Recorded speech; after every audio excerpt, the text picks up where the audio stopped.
ভগবান। প্রত্যেক কঠিন পরিস্থিতিতে এই নামই আছে যা আমাদের উপায় দিয়ে থাকে। ব্যক্তি যান, ভগবানের পুজো করেন, আরাধনা করেন, ব্রত পালন করেন, মন্দিরে যান, পুজো পাঠ করেন, ভগবানকে জাগিয়ে তোলেন। আর তারপর শুরু হয় সমস্ত প্রশ্ন। হে ভগবান, আমার সাথে এরকম কেন হচ্ছে? কেন আমারই জীবনে এত দুঃখ আছে? আমি কিভাবে এর সম্মুখীন হব? আমাকে কেন এত কষ্ট ভোগ করতে হচ্ছে? হে ভগবান, আমি কি করব? আমাকে সাহায্য করুন, কোনো রাস্তা দেখান।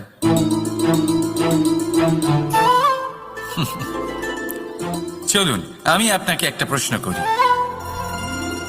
মন্দিরে যাওয়ার চেষ্টা করার আগে আপনি কি জীবনে ততটা চেষ্টা করেছেন যতটা সেই সমস্যাকে দূর করার জন্য দরকার ছিল? দ্বিতীয় প্রশ্ন, ভগবানকে জাগানোর পূর্বে আপনি কি নিজেকে জাগিয়ে তুলেছেন? আপনি কি আলস্য ত্যাগ করেছেন? তৃতীয় প্রশ্ন, ভগবানকে জিজ্ঞাসা করার আগে আপনি কি নিজেকে জিজ্ঞাসা করেছেন যে আমি কেন এত অসফল হচ্ছি? যদি না করে থাকেন তাহলে সবার আগে এটা করুন। আপনি সমস্ত প্রশ্নের উত্তর পাবেন, সমস্ত বিপদের পরিত্রাণ পাবেন। অন্য কোথাও নয়, নিজের ভেতরে তাকিয়ে দেখুন। চেষ্টা করুন নিজেকে জাগিয়ে তোলার। আপনি সফল অবশ্যই হবেন, কারণ এই পরমাত্মা, ওই পরমেশ্বর, ওই পরব্রহ্ম আপনার মধ্যেই তো আছে। রাধা রাধা নাম। জন্মগ্রহণের পর মানুষের জন্য এই নাম অত্যন্ত গুরুত্বপূর্ণ হয়। মাতা, পিতা, পুরোহিত সকলেই সেই অক্ষর খুঁজতে শুরু করেন যা দিয়ে আপনার নাম শুরু হবে। কিন্তু নাম আর রাশি এক হয়ে গেলেই কি সব কিছু ঠিক হয়ে যায়? কখনোই নয়, কারণ আপনার কর্মই হলো সব থেকে গুরুত্বপূর্ণ, আর কিছুই নয়। দেখুন, এই নিয়তিও আপনার কর্ম অনুযায়ী আপনার ভবিষ্যৎ সুনিশ্চিত করে। যদি আপনাকে উদাহরণ দিই তাহলে ভাবুন, একদিকে ছিলেন রাম আর অন্যদিকে রাবণ। দুজনেরই নাম শুরু হয় র দিয়ে, কিন্তু একজন পেলেন এক ভয়ানক পরিণতি আর অন্যজন সমগ্র সংসারের মনে চিরস্মরণীয় হলেন। তাহলে মনে রাখবেন, নাম নয়, কর্মই হলো শ্রেষ্ঠ। আর যদি তা শ্রেষ্ঠ হয় তাহলে আপনার নাম এমন স্থানে পৌঁছবে যা সংসারের কেউ মুছে ফেলতে পারবে না। তাহলে আসুন আমার সাথে ভালোবেসে বলুন, রাধা রাধা। অনেক সময় যখন আমরা কর্ম করি, সাফল্য লাভ করি, কঠিন পরীক্ষায় উত্তীর্ণ হই, বড় কাজ করি, আমাদের মনে হয় এই সংসার আমাদের একটু প্রশংসা করুক, ভালো লাগে। অনেকবার মনে হয় এটা হলো আমাদের কর্মের ফলই বটে, আমরা আনন্দ পাই। কিন্তু যখন আমরা এই প্রশংসা পাই না, তখন কি হয়? আমরা দুঃখী হয়ে যাই, ভেঙে পড়ি। মনে হয় যেন আমার জন্য কেউ চিন্তাই করে না। এমন মনে হয় যেন আমাদের আনন্দে অন্য কেউ আনন্দই পায় না। অনেক রকম ভাবনা আসে। কিন্তু আমি আপনাকে একটা প্রশ্ন করতে চাই, আপনি যে কাজই করেন না কেন, যে কর্মই করেন না কেন, তা কি শুধুমাত্র প্রশংসার জন্য করেন? যদি এরকম হয়ে থাকে তাহলে সেই ভাবনা এক্ষুনি ত্যাগ করুন, কারণ এই প্রকৃতি আমাদের অন্য শিক্ষা দেয়।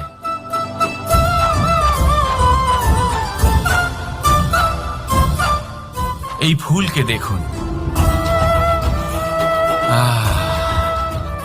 এই যে ফুলের সুবাস, যা আমার মনকে উচ্ছ্বসিত করে তোলে, মনে শক্তির সঞ্চার করে, এই সুগন্ধ। কিন্তু ভেবে দেখুন, ফুলের কিন্তু এই কাজ করার জন্য কোনো প্রশংসারই প্রয়োজন হয় না। এইটাই হলো প্রকৃতির শিক্ষা। যিনি সৎ হন, সৎকর্ম করেন, তার কোনো প্রশংসার প্রয়োজন হয় না, কারণ ওনার কর্মই হলো ওনার সুবাস। মনে রাখবেন, আতর নকল ফুলে দেওয়া হয়, প্রকৃত ফুলের তার কোনো প্রয়োজন হয় না। সেইভাবেই আপনিও কর্ম করতে থাকুন শুভ চিন্তা নিয়ে। এই মনকে সব সময় শান্ত রাখুন, স্বচ্ছ রাখুন। যদি এরকম করেন তাহলে আপনার কর্ম এমন সুবাস ছড়াবে যে আপনার জীবনে শুধু এবং শুধুমাত্র আনন্দই থাকবে। তাহলে এই আনন্দ সহকারে বলুন, রাধা রাধা। এই সংসারে এমন কোনো পর্বত নেই যা এতটাই উঁচু যে মানুষ তার শিখরে পৌঁছতে পারবে না, তাকে অতিক্রম করতে পারবে না। এই সংসারে এমন কোনো সাগর নেই যা কিনা এতটাই গভীর যেখানে মানুষ তার তলদেশে পৌঁছে ফিরে আসতে পারবে না। একটা ছোট্ট বরফের টুকরো পর্বতের শিখরে গলে গিয়ে বইতে থাকে, আর দেখতে দেখতেই তা মহানদী গঙ্গায় পরিবর্তিত হয়। এর কারণ কি? এর কারণ হলো প্রচেষ্টা, প্রারব্ধ নয়। এই প্রচেষ্টাই সুনিশ্চিত করে যে আপনার প্রারব্ধ কি হবে। এই সমস্ত কিছু হলো প্রচেষ্টা আর প্রারব্ধের খেলা। আপনার প্রচেষ্টা যেরকম হবে আপনার প্রারব্ধ সেরকমই হবে। আর আপনার প্রচেষ্টা যদি উচ্চ মানের হয় তাহলে প্রারব্ধকে আপনার সামনে নত হতেই হবে। কি বলেন? তাহলে আসুন আমার সাথে ভালোবেসে বলুন, রাধা রাধা। অনেক সময় মানুষ অতীতকে দেখেন আর তখন অহংবোধে পরিপূর্ণ হয়ে ওঠেন। কখনো বর্তমানের দিকে তাকান, ভবিষ্যতের দিকে তাকান আর পরিতৃপ্তিতে ভরে ওঠেন। কেন বুঝতে পারেন না একটা সহজ কথা? এই যে সৃষ্টি, এই সৃষ্টি হলো একটা বড় চক্র যা বারংবার আপনার কাছে ফিরে আসবেই। কঠিন থেকে কঠিনতর পরীক্ষায় আপনাকে নিযুক্ত করবে যাতে আপনাকে উত্তীর্ণ হতেই হবে। যা কাল ছিল তা আজ নেই, এটা সবাই জানেন। যা আজ আছে তা হয়তো কাল থাকবে না, এটাও আপনাকে মেনে নিতে হবে, তাও আবার হাসি মুখে। শান্ত থাকতে শিখুন আর কখনোই মনের মধ্যে অহংকার উৎপন্ন হতে দেবেন না। হতে শিখুন সেই হিমবাহের মতো। হয়তো এই জন্যই এত শীতল থাকে কারণ ও জানে গতকালও জল রূপে ছিল, আজ বরফ রূপে হয়তো আছে, কিন্তু কাল পুনরায় সে জলেই পরিণত হবে। নিজেকে শান্ত রাখুন। হয়তো আজ আপনি সাফল্যের শিখরে আছেন, হয়তো বা নেই। আপনাকে প্রত্যেক দিন অবশ্যই দেখতে হবে। শুধু নিরন্তর প্রচেষ্টা করতে থাকুন, প্রত্যেক পরিস্থিতির জন্য তৈরি থাকুন আর একে ভারসাম্যে রাখতে শিখুন। আপনার কাল হোক, আজ হোক বা আগামীকাল, আপনার ভালো দিন হোক বা খারাপ দিন, সব পবিত্র হয়ে যাবে। তাহলে আসুন আর আমার সাথে ভালোবেসে বলুন, রাধা রাধা। দোল উৎসবে এই সমগ্র সংসার রং নিয়ে খেলা করে, কিন্তু এই রঙের সারমর্ম এই সংসার কি জানে? কখনো দেখেছেন একটা চিন্তিত মুখ শুধুমাত্র রঙের স্পর্শ পেয়ে আনন্দিত হয়ে ওঠে? দোলে আমরা কি করি? পুরাতনকে ত্যাগ করি আর নতুনকে স্বাগত জানাই। শিশিরকে বিদায় জানিয়ে এক নতুন ঋতুকে আগমন জানাই। দুশ্চিন্তা দূর করে আসার নতুন রঙে রঙিন হয়ে ওঠা, নিজেকে আনন্দিত করা, এটাই তো হলো দোল। এবার দোলের একটা ব্যাপার আছে, দুটো রঙে একসাথে রঙিন হওয়া যায় না। একটা রং উঠলে তবেই আরেকটা রং লাগা সম্ভব। আরো একটা প্রশ্নও রয়েছে, কোন রংকে তুলে দিয়ে কোন রং মাখানো যেতে পারে? যদি আপনাকে উদাহরণ দিই, লোভের এই রং, তা যতক্ষণ লেগে থাকবে আনন্দের রং লাগতে পারবে না। যা হয়েছিল দ্বারকাবাসী এবং সামন্তক মণির মধ্যে। ভ্রান্তির রং যতক্ষণ লেগে থাকবে সত্যের রং লাগতে পারবে না, যা হয়েছে রুক্মিণীর সাথে। আর হিংসার এই রং যতক্ষণ লেগে থাকবে প্রেমের রং ততক্ষণ লাগতেই পারবে না, যা হয় আপনার আমার সবার সাথে। তাহলে আসুন একসাথে মিলে দোল পালন করি এবং সবকিছুর উপরে বিজয় লাভ করি। অন্ধকারের স্থানে আলো, ভ্রান্তির স্থানে সত্যের, হিংসার স্থানে প্রেমের, আর লোভের স্থানে আনন্দের এই সুন্দর রং মাখাই। শত্রুতা, ঘৃণা, হিংসা, এই সব কিছু ত্যাগ করি আর সকলের সখা হয়ে উঠি। আর ভালোবেসে বলি, শুভ দোল। হ্যাঁ, ওটা তো আমরা অবশ্যই বলবো, রাধা রাধা। সংসারে অনেক সময় এরকম হয় যে আমরা খুব সমস্যায় থাকি, খুব বিপদের মধ্যে থাকি, আর সেই সমস্ত মানুষ যারা আমাদের কাছের মানুষ, আমাদের আপনজন, তারা আমাদের ত্যাগ করে চলে যান। আমরা এই সময় দুঃখ পাই, নিরাশ হয়ে পড়ি এবং একা একাই সেই সমস্যাকেও কাটিয়ে উঠি। এবার পরিস্থিতি যেমন খুশি হোক না কেন, সেই সব মানুষ যারা এমন সময় আপনাকে ত্যাগ করেছেন তাদের প্রতি ক্রুদ্ধ হওয়া, অভিমান করা, এটা অনুচিত। আমি বলবো তাদের প্রতি কৃতজ্ঞ থাকুন। আমি বলবো তাদের ধন্যবাদ জানান যে তারা এমন সময় আপনার সঙ্গ ত্যাগ করেছেন যখন আপনার তাদের সব থেকে বেশি প্রয়োজন ছিল। কারণ দেখুন, হয় তাদের বিশ্বাস ছিল যে আপনি নিজেই এই বিপদ থেকে বেরিয়ে আসতে পারবেন, বা তাদের ত্যাগ করার জন্য আপনি নিজের উৎসাহ বাড়িয়ে তুললেন, আপনি নিজের শক্তি বাড়ালেন এবং নিজে সেই সমস্যা থেকে বেরিয়ে আসলেন। নিজের খারাপ সময়কে আপনি নিজেই ভালো সময় করে তুললেন। শেষ পর্যন্ত আপনি আরো শক্তিশালী হয়ে উঠলেন, আরো শ্রেষ্ঠ হয়ে উঠলেন। আর এটাই তো আপনার বিজয়, যার কারণ হলো তাদের আপনাকে ত্যাগ করা। তাহলে তাদের ধন্যবাদ জানান আর আমার সাথে ভালোবেসে বলুন, রাধা রাধা। ধন, ধন হলো কারোর জন্য মোহ, আবার কারোর জন্য মায়া, কারোর জন্য হয়তো ভাগ্য, আবার কারোর জন্য কর্মের পারিশ্রমিক। দেখতে গেলে এই ধন হয়তো সবার জন্যই অত্যন্ত প্রয়োজনীয় হয়ে থাকে। সেই জন্যই তো মানুষ নিজের সমস্ত জীবন অতিবাহিত করেন এই ধন অর্জন করার জন্য। অনেক মানুষ এমনও হয় যাদের সমস্ত জীবন এই ধন অর্জন করতেই কেটে যায়। প্রত্যেক মানুষই চেষ্টা করেন যেন তিনি ধনী হন, যত সম্ভব বেশি ধন অর্জন করতে পারেন, সম্পন্ন থাকতে পারেন। আর তা হবে নাই বা কেন? কারণ এটাই হলো এমন এক বস্তু যা আদান প্রদান এমন নানান কাজে আসে। চেষ্টা তো সব মানুষই করেন, ধন অর্জন সব মানুষ করতে পারেন না। কারণ হলো এটাই যে মানুষ ভাবেন যে তার কাছে কিছু ধন এলে তারপর তিনি কিছু করে দেখাবেন, আর ধন ভাবে যদি এই মানুষ কিছু করে দেখান তাহলে আমি তার কাছে আসব। সেই জন্য কিছু করে দেখান, এমন শ্রেষ্ঠ কাজ করে দেখান যাতে ধন নিজেই আপনার কাছে ছুটে আসে। যদি আপনি ধন লাভের আশায় ছোটেন তাহলে আপনি নিজের সন্তোষ ভাব হারিয়ে ফেলবেন, কিন্তু এই সম্পত্তি যদি আপনার কাছে ছুটে আসে তাহলে আপনাকে মহান বলা হবে। সেই জন্য কাজ করুন, শ্রেষ্ঠ কাজ করে দেখান, দেখবেন এই ধন ফলস্বরূপ আপনার কাছে আসবেই আসবে।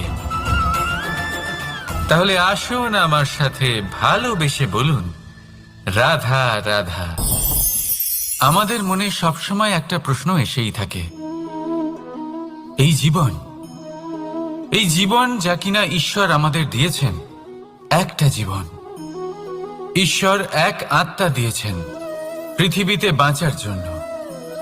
যতদূর আমরা জানি আমাদের কাছে একটাই জীবন রয়েছে। আমরা ভাবি এই জীবন গুছিয়ে কিভাবে রাখা যায়।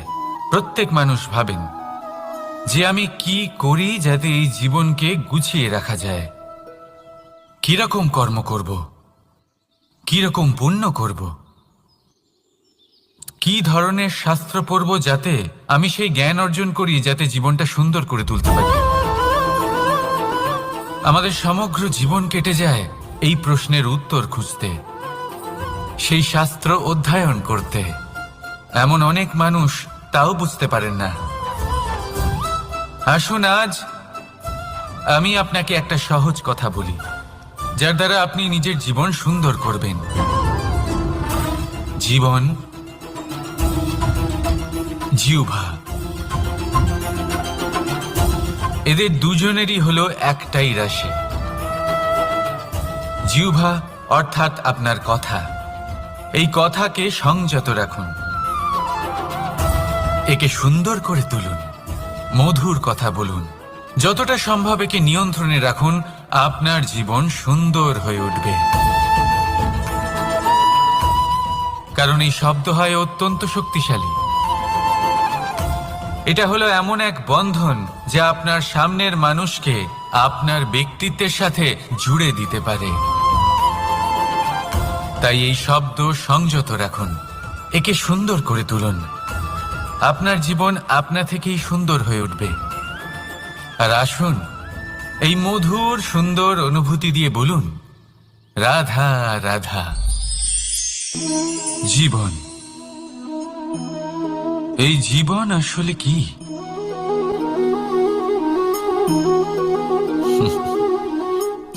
এই প্রশ্ন সবার মনেই এসে থাকে। সবার মন এই প্রশ্নের জন্যই চিন্তিত থাকে। এই জীবন আসলে কি? এর উদ্দেশ্য আসলে কি? কি করা যেতে পারে এই জীবনে? এই জীবন কি কিছু পাওয়ার, নাকি এই জীবন কিছু হারাবার? এই জীবন কি আসলে সেটাই যেখানে আমাদের পরমাত্মার খোঁজ করা উচিত, নাকি আমাদের ধাবিত করা উচিত নিজেদের স্বপ্নের লক্ষ্যে? এই জীবন আসলে কি? এই জীবন আসলে অত্যন্ত সরল। এ হলো শান্ত জলের মতো, একটা আয়নার মতো। এই জীবন, এই জীবন আসলে ঠিক যেন এক আয়নার মতো। আয়না কি করে? আপনাকে সেটাই দেখায় যা আপনি করে থাকেন। আপনি হাসি মুখে আয়নার দিকে তাকান, আয়না আপনাকে আপনারই মুখ দেখাবে, সেই হাসি সমেত। আপনি রেগে গিয়ে আয়নার দিকে তাকান, আয়না আপনাকে সেটাই দেখাবে। আপনি প্রসন্নভাবে হেসে আয়নার দিকে তাকালে আয়না আপনাকে সেটাই দেখাবে। এটাই হলো জীবন, একটা আয়নার মতো। আপনি এটা ভাববেন না যে এই জীবন আপনাকে কি দিয়েছে, বরং এটা ভেবে দেখুন যে আপনি এই জীবনকে কি প্রদান করেছেন। যদি আপনি এই জীবনকে সুখ প্রদান করেন, আনন্দ দিতে পারেন, ভালোবাসা দিতে পারেন, তাহলে এই জীবনও আপনাকে সুখ, আনন্দ আর ভালোবাসাই দেবে। তাহলে আসুন, এই সুখ, আনন্দ আর ভালোবাসা দিয়ে বলুন, রাধা রাধা। ধরিত্রীর বুকে গজিয়ে ওঠা এই দুব্ব ঘাস দেখেছেন? দুব্ব ঘাস, যা আমাদের পাকে শীতল রাখে। এতে যদি বসেন, তাহলে মনে হবে নরম কোথাও বসে আছেন। এত ছোট হলেও কিন্তু এর মধ্যে গুণ আছে অনেকগুলি। আর যতটা ছোট এটা, ততটাই বড় শিক্ষকও। কিভাবে? ভাবুন, পাতা ঝরার মরশুমের পরে সমস্ত পাতা একত্রিত হয়ে থাকে। একটা ছোট ফুলকি সবাইকে জ্বালিয়ে দিতে পারে, সমস্ত পাতা পুড়ে ছাই হয়ে যায়। কিন্তু এই ঘাসের কিছুই হয় না, সে যেমন ছিল তেমনই থাকে। কারণ কি হতে পারে? প্রথম কারণ, এরা ছোট হয়। দ্বিতীয় কারণ, এরা বিনম্র হয়, বড়ই সহজে দমে যায় এরা। তৃতীয় কারণ, এদের মধ্যে নমনীয়তা থাকে। আপনিও নিজেকে এরকমই বানিয়ে ফেলুন। কখনো নিজেই নিজেকে কারোর থেকে বড় মনে করবেন না। নিজের এই মনকে বিনম্র রাখুন। এবং সব থেকে বড় কথা, নিজের এই মনে সহানুভূতি, প্রেম আর বিশ্বাসের নমনীয়তা বজায় রাখবেন। যদি এরকম করতে পারেন, তাহলে জীবন সবসময় সুখে কাটবে। রাধা রাধা।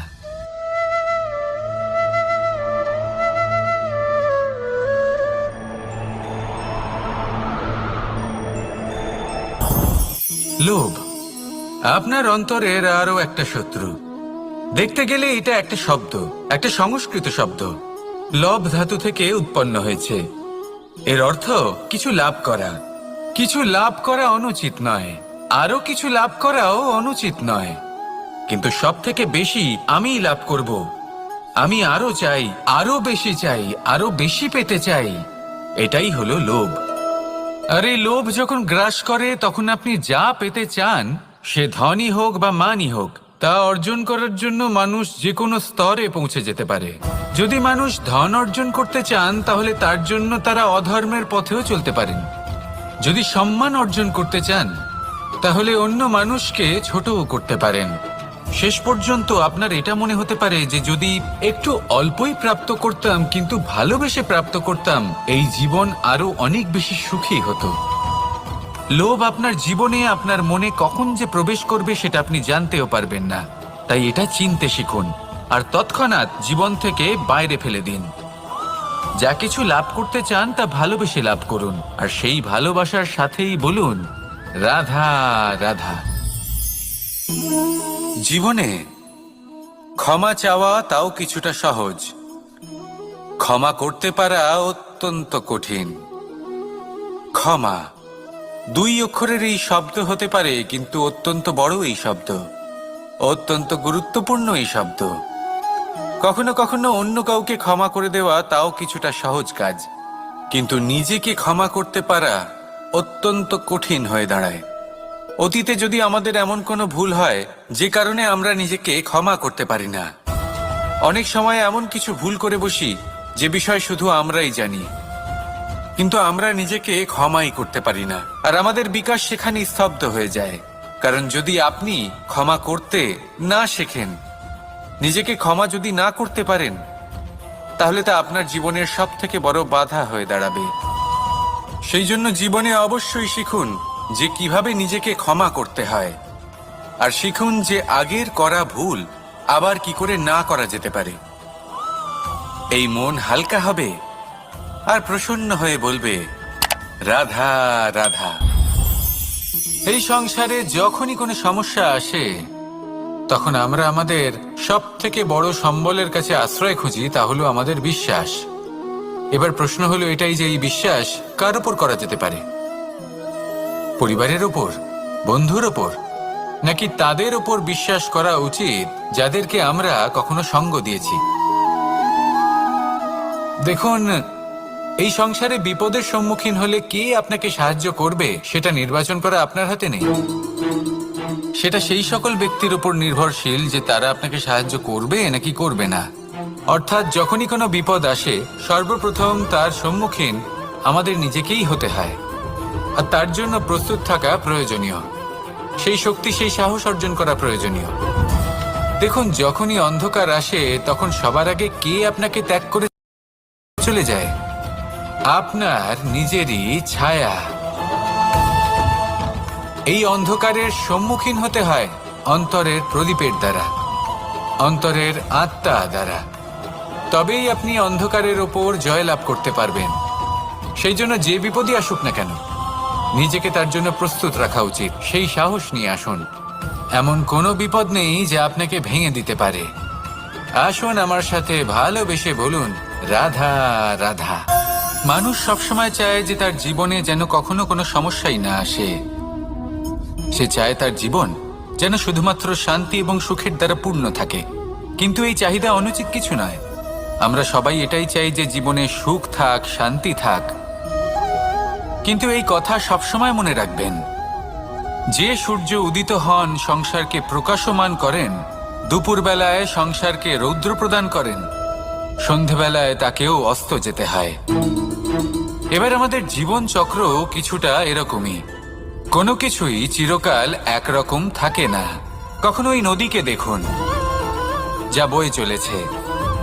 এই নদী যা বয়ে চলেছে তার পথেও অনেক বিপদ আসে। বড় বড় পাথরের সম্মুখীন হয়ে তাকেও সামনে এগিয়ে যেতে হয়। একটি পুকুর যা চারদিক থেকে ঘেরা, তার জীবনে কিন্তু কোনো সমস্যা নেই। কিন্তু এই সংসারে পুকুরের পুজো করা হয় না, পুজো করা হয় নদীকে। মনে রাখবেন, সমস্যার ঊর্ধ্বে তিনি উঠতে পারেন যিনি সমাধি লাভ করেছেন, যিনি এই সংসারেই নেই। যিনি এই সংসারে আছেন এবং জীবিত আছেন, তার জীবনের সমস্যা হলো শ্বাসবায়ুর মতোই গুরুত্বপূর্ণ। আসুন আমার সাথে ভালোবেসে বলুন রাধা রাধা। আজ আমি আপনাকে একটা ছোট্ট কাহিনী শোনাবো। একবার আমি, রাধা আর দাদা আমরা তিনজনে মিলে লুকিয়ে একটা উপবনে গেলাম। আম পেড়ে খেতে। অনেক পরিশ্রম করে আমরা ওখানে পৌঁছলাম আর আমরা আশ্চর্যচকিত হয়ে গেলাম এটা দেখে যে এবার তো আম পাকেইনি। এবার দাদা কি করলেন, একটা আম পাড়লেন আর সেটা চাখলেন, আর উনি নিরাশ হয়ে পড়লেন। উনি বললেন যে এটা তো খুবই টক। তারপর রাধা একটা আম পাড়লো আর সেটা চেখে দেখলো, আর রাধা উৎসাহিত হয়ে পড়ল। আমি রাধাকে জিজ্ঞেস করলাম, কি হয়েছে, তুমি এত উৎসাহিত কেন? তখন রাধা বলল যে এবার এত বেশি টক আম হয়েছে যে এগুলো দিয়ে আমরা আচার বানাবো। তাহলে দাদা ওখান থেকে বেরিয়ে গেলেন নিরাশ হয়ে এবং খালি হাতে। রাধাও ওখান থেকে বেরিয়ে গেল কিন্তু উৎসাহিত হয়ে, আর অনেকগুলো কাঁচা আম সাথে নিয়ে। এর থেকে আমরা কি শিক্ষা পেতে পারি? যে প্রত্যেকটা স্থানে এমন কিছু রয়েছে যেখান থেকে আমরা কিছু একটা শিক্ষা লাভ করতে পারি, যা আমাদেরকে বিকাশের পথে নিয়ে যেতে পারে। এই শিক্ষা প্রত্যেক স্থানে আছে। সবকিছু আমাদের দৃষ্টিভঙ্গির উপর নির্ভর করছে। যখনই আমাদের জীবনে আমাদের সম্পর্কে কোনো সমস্যা, কোনো বিপদ আসে, তখন বেশিরভাগ মানুষ সেই বিষয় নিয়ে দুঃখী হয়ে পড়েন। আর কিছু মানুষ এমনও থাকেন যারা শেষ পর্যন্ত তার সমাধান করেন, বিপদকে পরাজিত করেন, সম্পর্কগুলিকে আবার জুড়ে দেন। যদি আপনি সুখের খোঁজ করেন তাহলে আপনি সুখ অবশ্যই পাবেন, প্রসন্নতা অবশ্যই পাবেন। যদি আপনি দুঃখ খোঁজেন তাহলে দুঃখ অবশ্যই পাবেন। এবার আপনি কি খুঁজতে চান, সেই চয়ন আপনারই। আসুন আর আমার সাথে ভালোবেসে বলুন, রাধা রাধা। কখনো কোনো প্রজাপতিকে উড়তে দেখেছেন? কি সুন্দর উড়ে বেড়ায় সে, এক ফুল থেকে অন্য ফুলে, এক পাতা থেকে অন্য পাতার ওপর। কিন্তু সে কিভাবে উড়তে শেখে কখনো ভেবেছেন? জন্ম থেকেই কিন্তু প্রজাপতির ডানা থাকে না। ও কিন্তু ছোট্ট একটা ডিমের আকারে জন্ম লাভ করে। তারপর সেই ডিমটি ভেঙে একটি কীট বাইরে আসে। আস্তে আস্তে সে বড় হয়, ওর শক্তি বৃদ্ধি পায়। তারপর সে সেই কীট দশা ত্যাগ করে নিজের ডানাগুলি মেলে। এই প্রক্রিয়া তার কাছে সরল নয়, অত্যন্ত যন্ত্রণাদায়ক প্রক্রিয়া, কিন্তু সে সেই যন্ত্রণা মেনে নেয়। আর তারপর আস্তে আস্তে সে উড়তে শেখে। শুধুমাত্র আকাশে উড়ে বেড়ায় তা নয়, আমাদের মনের মাঝে উড়ে বেড়ায়। এবার এই ডিম থেকে প্রজাপতি হয়ে ওঠার যে যাত্রা, এটা যতটা কঠিন, ততটাই কঠিন হয় এই সংসারে শ্রেষ্ঠ কর্ম করা, ততটাই কঠিন হয় এই সংসারে মহান হয়ে ওঠা। সেই জন্য প্রয়োজনীয় প্রচেষ্টা এবং সময়। নিরন্তর প্রচেষ্টা করতে থাকুন, পর্যাপ্ত সময় নিন, এবং আপনি নিজেকে এই আকাশে উড়ন্ত অবস্থায় পাবেন। আসুন আমার সাথে ভালোবেসে বলুন, রাধা রাধা রাধা রাধা। আপনারা হয়তো ভাবছেন কি আশ্চর্য ব্যাপার, প্রত্যেকবার আমি কথা শেষ হওয়ার পরে রাধা রাধা বলি। এইবার আমি আগেই বলে দিলাম। কারণটা কি? কারণ হলো অত্যন্ত বিশেষ। প্রত্যেকবার কথা সমাপ্ত হবার পরে আপনাদের সবার মধ্যে ভালোবাসা বিতরণ করতে চাই, তাই রাধা রাধা বলি।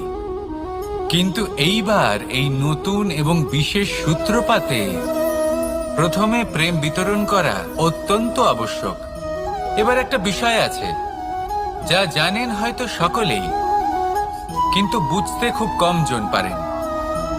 এই প্রেম, এই আনন্দ, এই সকল কিছুর সূত্রপাত হয় নিঃস্বার্থ আবেগের দ্বারা। ঠিক যেমন একজন মাতাকেই দেখে নিন। যখনই একজন মাতা সন্তানকে জন্ম দেন, তখন এই সংসার ভুলে যায় যে তার জন্য এটা একটা নতুন জন্ম। কারণ একজন নারী তখন একজন মাতৃরূপে নতুন ভাবে জন্ম নেন।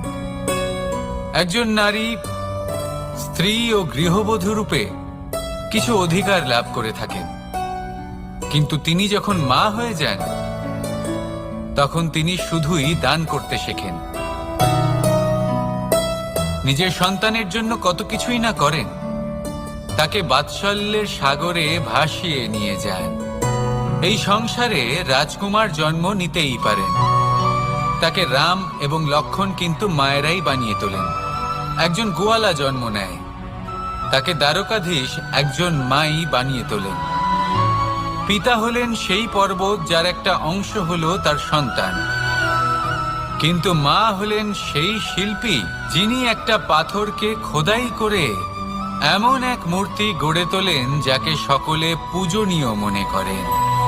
তাহলে স্মরণ করুন সেই সকল মুহূর্ত যেগুলি আপনি নিজের মাতার সাথে অতিবাহিত করেছেন।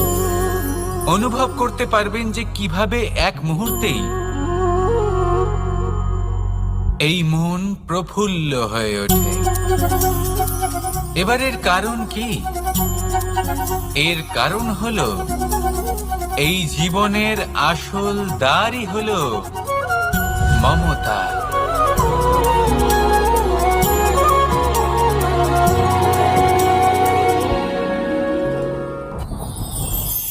যত শক্তিশালী এই মন, তত শক্তিশালী এই শরীরও। এই যে আমাদের শরীর, এটা আসলে কি? এ হলো একটা রথের মতো। আর একটা রথ ততক্ষণ চলতে পারবে না যতক্ষণ না তাকে কোনো সারথি চালাবে। এই মন হলো শরীরের সারথি। এবার ভাবুন, যদি এই সারথি শক্তিহীন হয়, দুর্বল হয়, তাহলে এই রথের কি হবে? এটা উচিত পথে চলতে পারবে না, উচিত গতিতে চলতে পারবে না, মন মতো স্থানে এটা পৌঁছতেও পারবে না।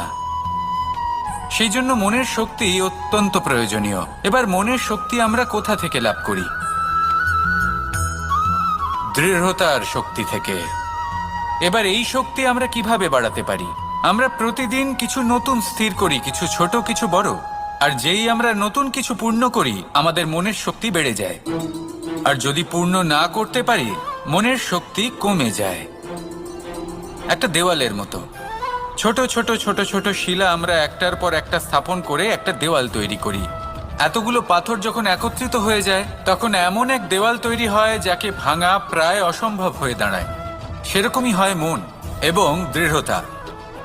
ছোট ছোট কাজ করে নিজের লক্ষ্য পূর্ণ করুন। এই লক্ষ্য যদি পূর্ণ হয়, তবে মনের শক্তি বাড়বে। কিছুটা এইভাবে যে যত বড়ই বিপদ আসুক না কেন, সেই বিপদ নিজে হার মেনে নেবে, কিন্তু আপনার মন ততটাই শক্তিশালী থাকবে। তাই মনের শক্তি বাড়াতে থাকুন, যাতে আপনি উচিত পথে চলতে পারেন, উচিত গতিতে চলেন আর মনোবাঞ্ছিত স্থানে পৌঁছতে পারেন। তবেই এই মন প্রসন্ন হয়ে বলবে, রাধা রাধা। আমি রাধাকে ভালোবাসি, আর এই কথাটা সমগ্র সংসার জানে। আর সময় অন্তরে লীলার দ্বারা, বিভিন্ন ঘটনা দ্বারা, কর্মের দ্বারা আমি নিজের এই ভালোবাসা রাধার সামনে প্রকাশ করি। এবার আপনি বলবেন, এসবের কি প্রয়োজন? রাধা কি এই কথা জানে না যে কৃষ্ণ তাকে কতটা ভালোবাসে? অবশ্যই জানে, কিন্তু এই যে ভালোবাসা, তা মনে রেখে দেওয়ার জন্য নয়, তা প্রকাশ করার জন্য।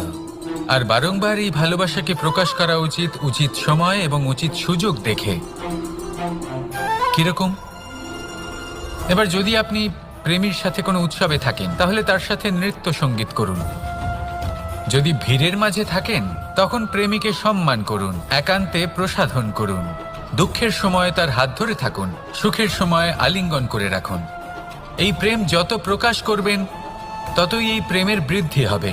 এই প্রেম আরো বেশি গভীর হবে, অটুট হবে। তাই এই প্রেমকে মনে নয়, আপনার জীবনে স্থান দিন। মন খুলে প্রকাশ করুন আর আমার সাথে ভালোবেসে বলুন, রাধা রাধা। মুঠো হাতের শক্তি বেশি, মুঠো খুললেই তা দুর্বল। তা এমন কি থাকা উচিত এই বন্ধ মুঠোয় যা লাখের সমান? মানসিকতা এবং স্বপ্ন। মানুষ জন্মগ্রহণ করে, তার মানসিকতা সময়ের সাথে উন্নত হয়। মানসিকতা অনুযায়ী সে স্বপ্ন দেখে, আর সেই স্বপ্ন সার্থক করতে সে পরিশ্রম করতে থাকে। কিন্তু খুব গুরুত্বপূর্ণ একটা কথা আছে যা আপনার মনে রাখা উচিত। আপনার এই মানসিকতা, আপনার এই স্বপ্ন, তা যেন আপনার নিয়ন্ত্রণে থাকে। আপনার বন্ধ মুঠোয় যেন এর লাগাম থাকে, আপনি যেন এর প্রভু হন।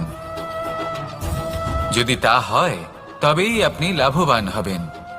যদি এরা আপনাকে নিয়ন্ত্রণ করতে থাকে, যদি আপনার মুঠো খুলে যায়, না পথ আপনার নিয়ন্ত্রণে থাকবে, না মানসিকতা থাকবে, না স্বপ্ন নিয়ন্ত্রণে থাকবে। আর যদি তাই হয় তাহলে আপনি আপনার ভবিষ্যৎ নষ্ট করে ফেলবেন। তাই নিয়ন্ত্রণ করতে শিখুন নিজের বিচার বুদ্ধি, নিজের মানসিকতা, নিজের স্বপ্নকে। নিজের এই স্বপ্ন পূরণ করুন আর আমার সাথে ভালোবেসে বলুন, রাধা রাধা। আমার কাছে যশোদা মা যেমন, আমার কাছে দেবকী মা যেমন, আমার কাছে ঠিক তেমনই হলেন গোমাতা। এবার ভেবে দেখার বিষয় হলো এটা যে এই সংসারে অসংখ্য প্রাণী আছে। একজন গাইকে একজন মায়ের মর্যাদা কেন দেওয়া হয়? তাহলে এর অনেকগুলো কারণ আছে। এই গাই অর্থাৎ গোমাতা, এনারা হলেন অত্যন্ত শান্ত, শান্তি প্রিয়, কখনো কারোর কোনো ক্ষতি করতেই পারেন না। গোমাতা যে দুধ নিজের বাছুরকে পান করান সেই দুধই আমাদেরও দেন। সেই দুধ পান করে আমরা শক্তি লাভ করি। এই দুধ থেকে আমরা মাখন, ঘি, পায়েস, এইসব সুস্বাদু খাবার লাভ করি। গোমাতার গোবর আমাদের জ্বালানি হিসেবে সাহায্য করে, যার ফলে খুব কম সংখ্যক কাঠ ব্যবহার করা যায় এবং বেশিরভাগ জঙ্গল সুরক্ষিত থাকে। গোমাতার গোমূত্র সেটাও আমাদের কাছে লাভজনক। এর দ্বারা আমরা অনেক রোগ থেকে মুক্তি লাভ করতে পারি। গোমাতা যখন একটি বাছুরকে জন্ম দেন তখন সেই বড় হয়ে আমাদের ক্ষেত কর্ষণ করে। সেই জন্য গাইকেও জীবনে মায়ের মর্যাদা দেবেন। যতটা সম্ভব তাকে সেবা করুন এবং ভালোবেসে তাকে পালন করুন। এই মন নিজে থেকেই প্রসন্ন হয়ে বলবে, রাধা রাধা। ধন, সম্পদ, ঐশ্বর্য মানুষ হয় নিজের সৌভাগ্যের দ্বারা এগুলো লাভ করে থাকেন বা কর্মের দ্বারা। সৌভাগ্য আসলে কি? গ্রহের দশা যা প্রত্যেক মুহূর্তে বদলাতে থাকে। কর্মের মাধ্যমে যখন আপনি ধন অর্জন করেন তখন সেই ধন আপনার আগামী প্রজন্ম লাভ করে। সেটা হয় সে ভোগ করে বা তার জন্য তার ভোগান্তি হয়। আর এটা নির্ভর করছে আপনার কর্মের ওপরে। কি কর্ম করেছেন আপনি সেই ধনকে লাভ করার জন্য? যদি আপনি সৎ পথে চলেন, নিষ্ঠা ভরে আপনি কর্ম করে থাকেন এবং তার ফলে আপনি ধন অর্জন করে থাকেন, তাহলে আপনার আগামী প্রজন্ম সেটা ভোগ করবে, সেটা প্রয়োগ করবে নিজের বিকাশের জন্য। কিন্তু যদি আপনি কুকর্ম করে থাকেন, কোনো রকম ছলনা করে থাকেন এই ধন লাভ করার জন্য, তাহলে 100% আপনার আগামী প্রজন্মকে এর জন্য ভুগতেই হবে। তাহলে আপনি কি চাইবেন? যে আপনার আগামী প্রজন্ম সুখ ভোগ করবে নাকি আপনার কুকর্মের পরিণাম ভোগ করবে? নির্বাচন আপনারই। আসুন আমার সাথে ভালোবেসে বলুন, রাধা রাধা।